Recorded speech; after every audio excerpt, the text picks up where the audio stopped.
ngayong 2025, 10,000 pesos na lang after 6 years of being released. Okay pa rin ba kaya ang phone ito? Alam niyo naman, nag-release na ng bagong iPhone 17 si Apple. Hindi, wow. Kaya naman, yung mga iPhone 11 and the rest of the older units, nagmumura na. Ngayon, pag-uusapan natin itong si iPhone 11 na dating 60 to 70k, naging 10,000 pesos na lang. Well, ika nga ng iba, meron na siya mga issue, hindi na siya worth it. Well, pag-uusapan natin lahat ng yan ngayon dahil bumili kami ng iPhone 11, 12, and 13, but we will focus more on this one to know if worth it pa rin ba siya ngayong 2025. Kaya naman, hindi na natin patatagalin pa at sisimulan na natin in 3, 2, 1. Let's go!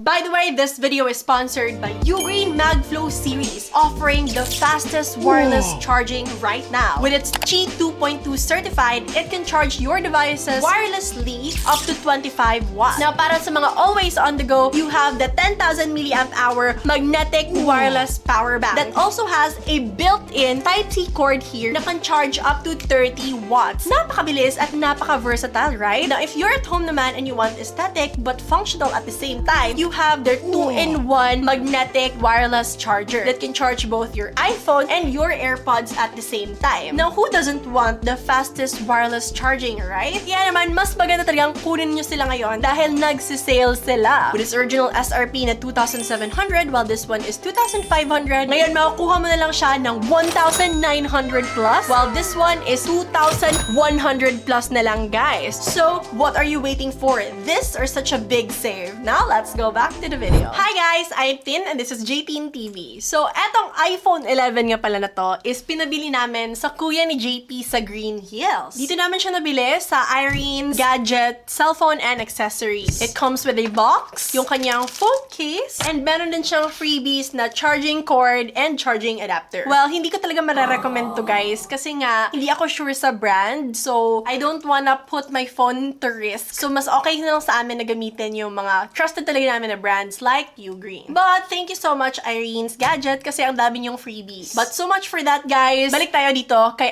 iPhone 11. So sa halagang 10,000 pesos, this one has a 128 GB of storage and 83% na battery health. Magaling pumili talaga yung kuya na JP. We're lucky to find a phone na napakaganda pa ng condition. And para sa amin, okay na siya dahil nga napaka-fast and wala kaming nakitang issues dito sa phone na to. Now, when it comes to its build quality, after 6 years of being released, guys, I can say na this phone is still hindi pa rin siya napag-iiwanan ng panahon. Dahil nga, ayan, kung makikita nyo, napakaganda pa rin ng kanyang design. And one thing I also noticed about this one is unique talaga yung kanyang features. This one has a special place in my heart kasi eto talaga, guys, yung isa sa phone na meron na siyang pangalawang camera. Ayan, yung kanyang 0.5x na ultra-wide camera. Sabi ng iba nun, ang weird ng design niya, but later on, they come to love it naman. Kasi nga, napaka-aesthetic niyang tignan and of course, it's Apple. So, perfect na perfect siya pang social climb. Now, when it comes naman sa kanyang mga features, guys, this one supports wireless charging pero wala nga lang siyang MagSafe or yung parang magnet sa likod. But, you can also purchase this kinds of case na pwede mo siyang ilagay dito.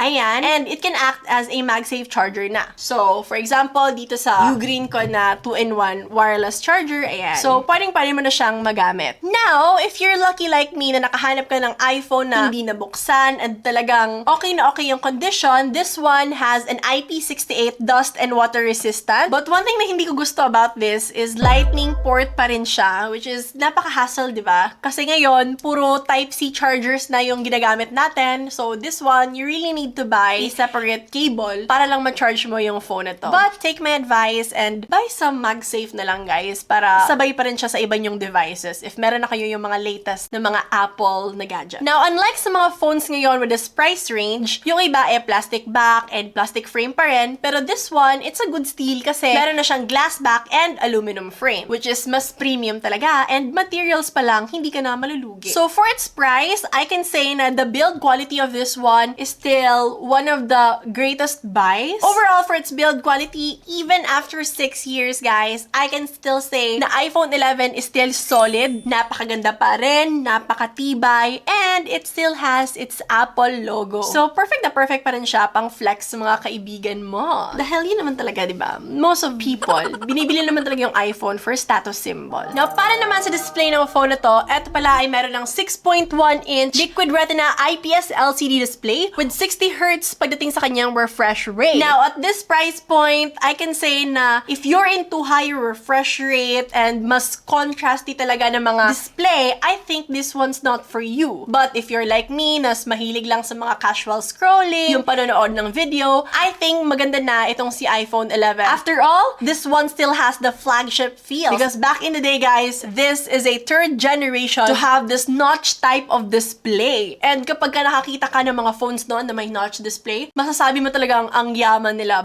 Paano masabi? But now, just an old iPhone, yun na lang yung masasabi mo because of the dynamic island display. But yes, since it's flagship, the longevity of the phone speaks for itself. Only if yung nakuha mo is yung authentic talaga na iPhone, hindi pa napalitan yung LCD niya, well, mafe-feel mo talaga yan sa paggamit mo, even up to this day. But if napalitan na, well, ibang usapan na yan. So, for me, overall, para sa kanyang display, guys, I can say na maganda pa rin itong si iPhone 11. Napaka-decent pa rin naman ang quality ng kanyang display. Responsive pa rin naman siya. But for its price, pagdating dito sa kanyang display, I can say na mas marami pang mas better kesa dito. Now, para naman sa performance ng phone na to, this one is still supported ng latest iOS 26, which is good news. When it comes to its processor, it has an Apple A13 Bionic chipset and 4GB of RAM, kaya naman napakaganda at napakabilis pa rin ito, especially sa mga activities gaya na lamang ng texting, calling, scrolling, and social media, and even gaming. Naglaro kami dito ng Mobile Legends, Hawk, and Call of Duty, and I can say na the performance of this phone still speaks volume. Ang ganda pa rin niya, and maraming nagsasabi na naka-experience daw sila ng lag and stutter. But for me naman, kapag nakakuha ka ng unit na talagang authentic at hindi pa nabuksan, well, mai-experience mo talaga ang smooth na way of gaming o di naman kaya mga activities dito sa phone na to. Para na lang kung talagang may issue na yung phone na nabili nyo o di naman kaya may issue na talaga before pa nila nabili yung phone na yun. Iba pa rin talaga yung optimization ng iPhone compared sa Android. Kaya naman yung mga kaedad nito, yung mga Android na release 6 years ago, well, most of them wala na. Now, for those who are asking kung i-update ba dapat nila yung kanilang iPhone 11 sa iOS 18, well, for me, I choose not to. Dahil marami talaga akong narinig na mga issues right after na nag-update, and may mga optimization na hindi na supported ni iPhone 11. So, just to be safe, and para wala akong mga issues na ma-encounter dito sa phone ko, well, I choose not to. Pero kayo, kung confident naman talaga kayo na kakayanin ng device nyo, well, nasa sa inyo na yun. Overall, for its performance, I can say, guys, na napakaganda pa rin ang nade-deliver ni iPhone 11 when it comes to mga easy tasks or yung mga casual lang na ginagawa nyo dito sa phone nyo. Well, when it comes to social media o di naman kaya yung mga nag-online class, well, this one is still pretty decent at talagang functional na functional pa rin talaga when it comes to its performance. Now, when it comes to its battery, alam naman natin, di ba, na kapag ka iPhone equals low battery. Aray ko!